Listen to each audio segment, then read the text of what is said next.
On this episode of the Co-Conspirator Track, James Russell, a 20-year DME veteran and industry consultant, joins us. And in just 12 minutes, we discuss the unnamed problem holding DME companies back, how their company cut intake to delivery to under 2 hours, and why connecting your systems matter more than buying new ones.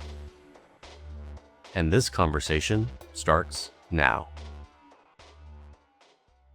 Go ahead and give us a background on your DME experience and what you're doing today. I started out as someone not from this industry. I was in the golf business before I found DME, or should say DME found me probably. And really just started as a family business with a couple of brothers-in-law and a father-in-law that we thought there was opportunity in the space to provide custom rehab chairs. And we started down that path and quickly pivoted into providing supplies and a lot of medical nutrition and respiratory needs for pediatric patients. And so that's been my focus really for the last 20 years. I've been real centered around taking care of kids with complex needs. And it's something that we've drawn a lot of joy out of and a lot of fulfillment out of. And so we sold our company a couple years ago. I'm now outside of working with a DME company, and I'm actually a consultant trying to help the industry in different ways through technology, through payer issues, through challenges that are near and dear to my heart over the course of time that I've worked in this space. What is the biggest bottleneck that you're seeing, or several bottlenecks that you're seeing in the industry today? Yeah, I mean, the biggest bottleneck is getting paid. I mean, reality is that's always been a challenge and a struggle in different ways. We've tried to be forward thinking and look for technology to help solve that. We've tried to automate things. We've tried to tap into different resources in the marketplace that are technology driven, whether it's different platforms, different softwares, different solutions of all kinds. And really what we found is that the bottleneck doesn't change. We still have challenges in getting paid because that happens at the payer level. And we're all trying to solve for how can we get them to pay us faster? How can we get everything to go through smoother and not have money taken back, especially in a world that's full of cost compression. We constantly have payers that are coming back at us saying, well, we want to pay less. We've got, Medicare right now trying to go through the competitive bid process and push back on what our reimbursement levels are. And unlike a retail marketplace where we can say, well, demand is growing because it is in the DME space. I mean, we've got more and more people aging into senior living. We've got more people who need it, and that's going to continue to grow. And yet we're getting paid less for what we do. And so a big part of that has been, can we find ways to get paid for the value that we provide, for the services that we provide that are above and beyond the actual cost of goods? And can we find a way to do it more efficiently? And so that's been a lot of my focus from a bottleneck perspective is, how can we move things through that model a little bit faster if we're automating or we're finding efficiencies in different places? Or can we help that out by actually getting paid more? And so that's been a crusade of mine over the last 5 years is, what can we do to prove out our value, get paid more? That's really how Dewey and I connected early on, was having that conversation over 10 years ago in rooms with other DME providers and hearing people complain about cost compression back then, which is nothing compared to what it is now. And really kind of being two voices in a room that together said, there's got to be a better way to go and get paid more for what we're doing, get the value recognized for what we actually provide to the health system. Well, what solutions seem to be working on the getting paid faster, that kind of operational efficiency side? Or, what are you advising those that you're working with to help prove that value so that you can get paid more? So you're, kind of going toe to toe with those payers. What do you think is working right now?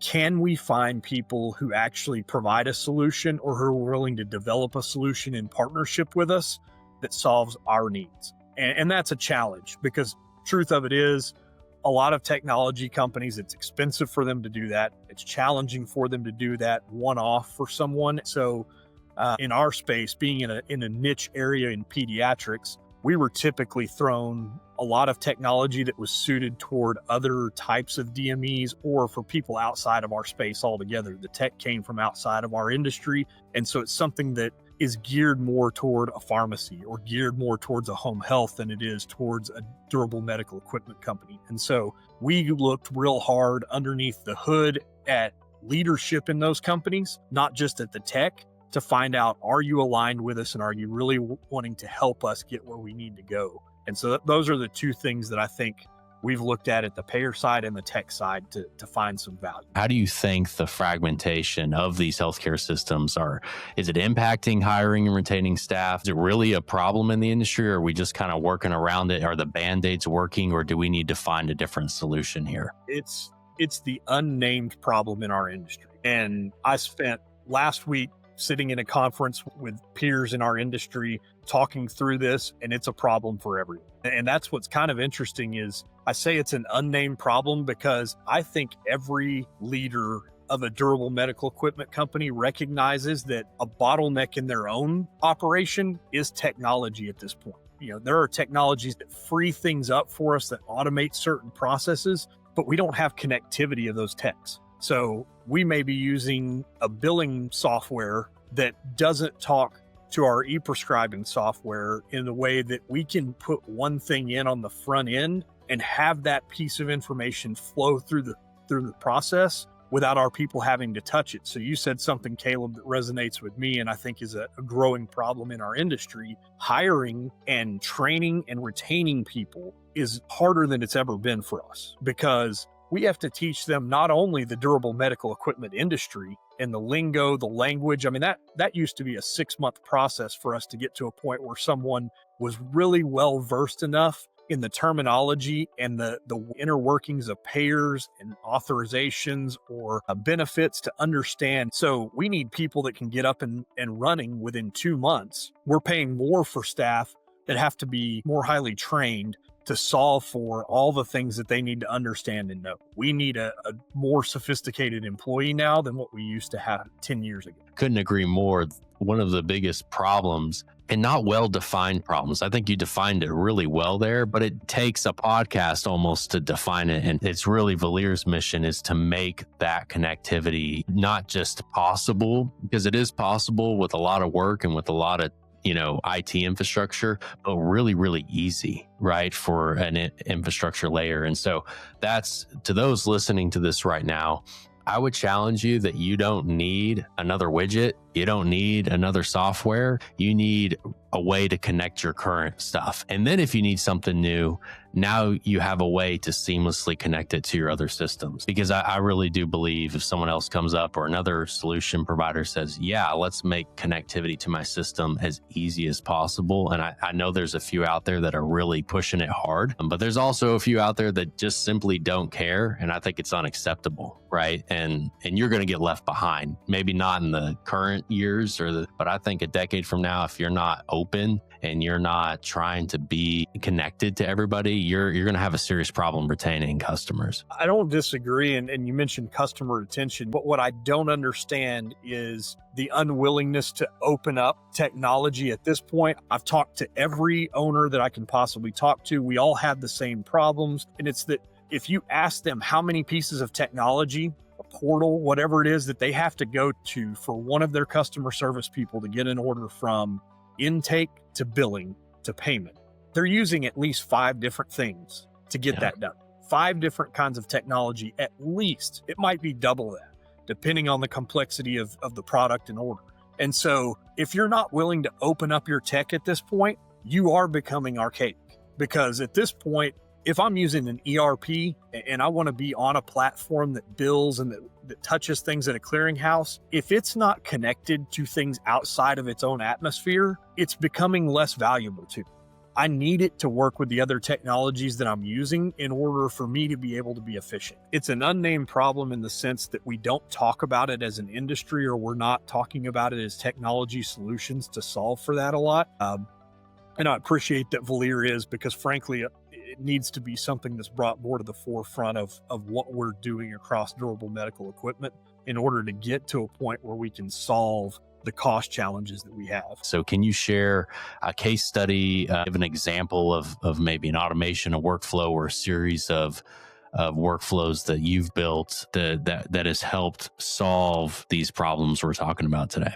What we looked at is I kind of went into our organization from a consulting perspective and looked at different segments of our business. And one of those was really our breast pump operation, and took a look at that from a standpoint of, hey, let's evaluate how many technologies are we using to process an order? How many people do we have touching an order? What can we do to make this more efficient? Because it's really one pick code, or maybe a few different codes, but it's a similar set of payers. It's a same product, different brands, but same codes, same diagnosis codes. Everything is pretty consistent across that particular segment. And so we looked at it from a perspective of how can we automate that as much as possible. We took that and put it into a workflow where the technology that we used using Segway allowed us to be able to say, hey, you know what? We can plug rules into this. We can automate certain functions. We can get this to a point where for one of our customer service people to process an order, they can process it in less than 15 minutes every time. And we want to shorten that. We want to continue to shrink it down. And so what we did is we took that and started out in one place, and we just kept honing in on that process and got it to a point where really what you're looking at is changing the dynamic of how a product is provided to get to a point where we went from an average, in our company across the board, our average intake to delivery time we looked at, we wanted that to be less than 15 days on average. Well, in that particular category, we got to a point where it's 2 hours or less from intake to delivery. And so we were able to scale that business. We had about 8 full-time employees, and we grew that business 400% without hiring another employee. Wow. So that's the best use case that we had when it comes to technology, and it's something that really transformed our company. Yeah, and just for a little clarity, you mentioned the product there, Segway. I mean, that for those listening, that is a Valere product. I'd like to hint on a high note here, and I'd like to hear what's exciting to you about the future in the next 5-10 years of HME. What I see that excites me is within the durable medical equipment space, there are new technologies that are coming in that are younger people thinking about it from a different perspective, but they're also coming in with humility going, we don't necessarily think any tech can solve this. We want to understand you as a company. We want to understand you as an industry to solve for things here. So that's part of what excites me. It's going to be the people who figure out better ways to do things. I think the truth is what they want to see is show me how to connect what I do. Show me how to be better at doing this. And I think that's an emerging piece of technology in our industry that is going to change the landscape. So solving for that connectivity allows us to tap into multiple technologies and do what we are doing. And as you said, I don't necessarily need to take on any new technologies. I just need all of these to work together so that my people don't have to learn as much, so that we don't have to check as many boxes to be able to get something done. And we can be much more efficient and be able to compete in a world where maybe the cost, or the reimbursement does go down. It doesn't slow me down if that happens because I'm able to operate in a new way.